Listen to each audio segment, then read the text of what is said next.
जिला मारुति सेना पक्षरु आज भुवनेश्वर कैपिटल सफाई कार्यक्रम अनुष्ठित हैला और समाज को नियारा वार्ता दियागला। सबु मासरे गोटे दिन जदि सबु समाजसेवी संगठन माने एभलिया पदक्षेप नियन्ते तेबे आमर सहर को आमे स्वच्छ सहर गढ़ी पारंते। आजिर कार्यक्रम परिचालना करिथिले लिपांजलि स्वाई, शिवानी महांती, ममता विश्वाल, प्रज्ञा, गायत्री दास, प्रदीप्ता दास, रीना डिगाल, प्रद्युम्न हरिचंदन,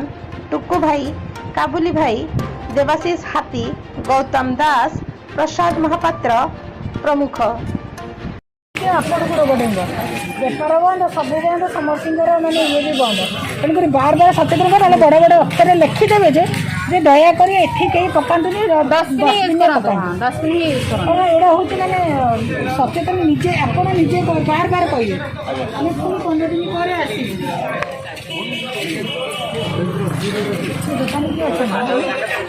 बारंबार जी आसो देखते सामने अलिया पकातुनि दयाकोरी कारण अलिया पकड़ा देखो पुणी करोना आसूची से कौन खाई पकड़े गुटका पकड़े पुणी आउ थे आपण डेब आपने दुकान करेंगे बेपार बंद करेंगे ना दुकान करेंगे बुझे बारंबार डस्टबिन यूज करेंगे डस्टबिन यूज करेंगे मास्क पिंधु आप मास्क पिंधु दुकान को बार बार सचेतन करके जाऊँ करेंगे कमिटमेंट कर तेणुक देखा जाऊ जो मैंने आसुवा जाती भी आम कह मास्क यूज करूँ दयाकोरी भाई मैंने मास्क पिंधिकी जातु कारण गोटे हस्पिटाल ग्राउंड खोर्धारू पप्पू दल बेहेरा प्रदीप महापात्र रिपोर्ट उत्कल एक्सप्रेस।